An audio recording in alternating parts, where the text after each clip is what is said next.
Hey guys, welcome back to another Infiniti video, G35 or 37. So I made a video about the fuel gauge problem, which I went in the back seat there and cleaned out the sensor on that side, on the passenger side. But I didn't know that there was another one on the left side here.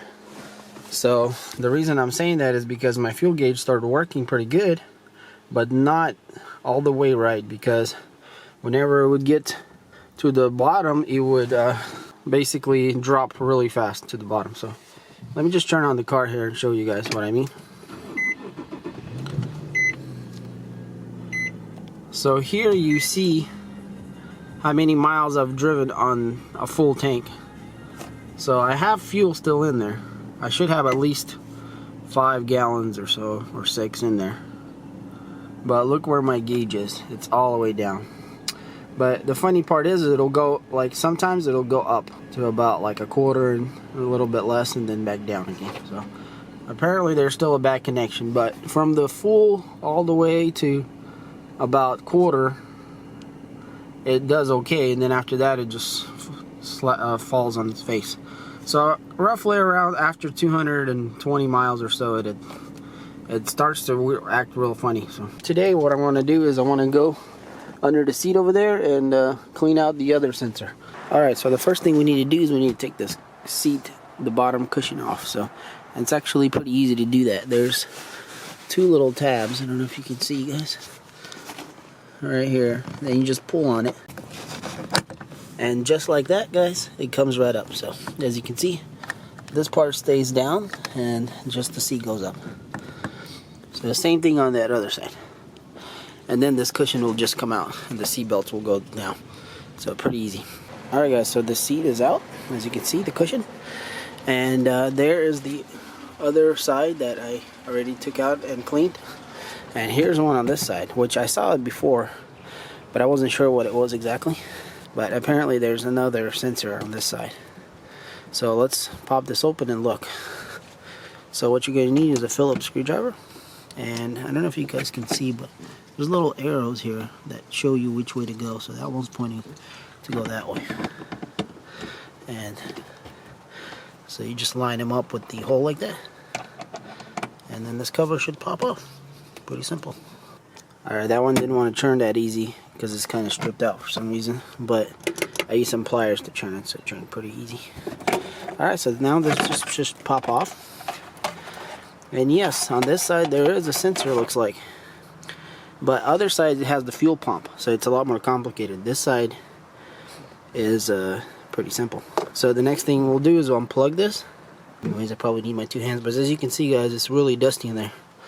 So I'm gonna get a wet rag and just kind of wipe all this down so it's clean.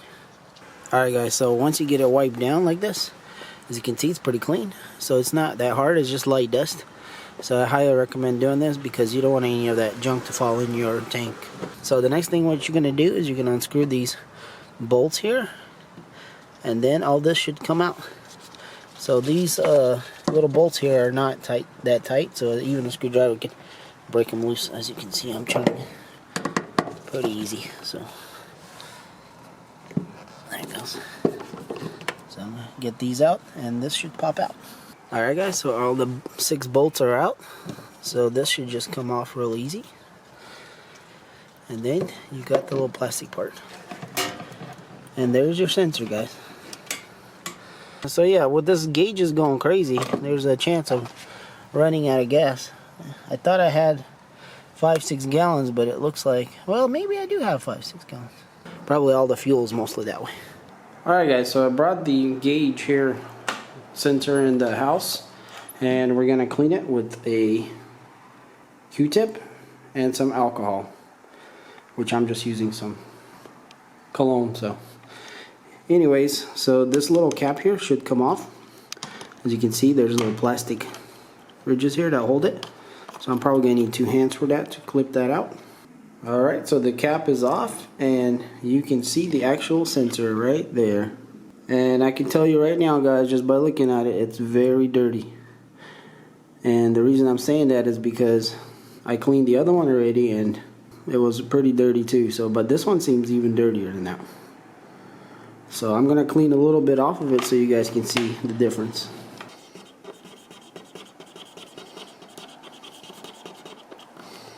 You can see how black that is. So it's definitely dirty.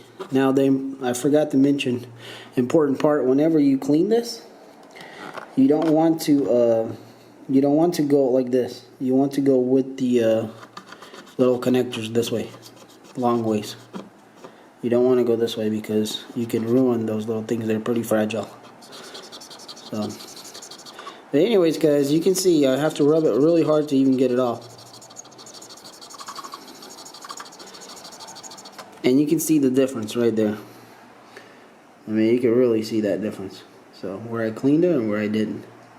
So, I'm going to clean it all the way up. And hopefully that's going to fix all of our problems. Alright guys, and this is what it looks like when it's all clean. Not too bad, right? So hopefully that'll do it. So now all we got to do is put this thing back in the car and we'll see what happens. Alright guys, so we're back at the car. So make sure everything's clean around. And it's as simple as just putting it back in. Very straightforward. Here you just want to line it up as close as possible. Then you're going to put your black metal ring around it. The holes should line up easily, and then you just tighten it back on. The little screws. Alright guys, once you get those really tight, plug the plug in, and then cover it back up. And that's it. And then spin these counterclockwise to lock them in. Simple as that. So I'm gonna go ahead and put my seat on and everything because I know I'm not going back in there. So, and then we'll try it out. All right, guys. So we're back in the car. Let's see if anything changes. I don't know. My tank is pretty empty. It looked like, just visually. But yeah, look at that, guys. Wow. Yeah, that's exactly what I thought it should be. Just about a quarter. So wow, it's finally working. Alright, so I guess the verdict is you gotta clean both sensors. I only cleaned one sensor, which over there, and there's another one here. Which I have no idea why they would have two sensors. But anyways, so that looks like it definitely fixes it. Well, I'm really happy about that. Alright guys, well, check out the video where I cleaned that one. That one's a little bit more complicated on the passenger side because it has the fuel pump and everything. So, but that one's real easy. But you do have to clean both of them, so for sure. So if one of them is bad, the other one's going to be bad. So anyways, guys, hopefully this video helped you. And I'm pretty sure now it's going to be fine. So, but I'll leave a update comment in a while after I run through some tanks. Make sure it's good. Thanks for watching this video. Check out the other video for cleaning the other side. Check out other videos I have on this car. I painted all these trims here to make it look nicer, and a bunch of other little projects I'm doing. Actually, I'm doing a backup camera too, so stay tuned for those videos. Yeah, thanks for watching this video. Hit the like button if you liked it. Subscribe to see more G videos, and I'll see you on the next one. Peace.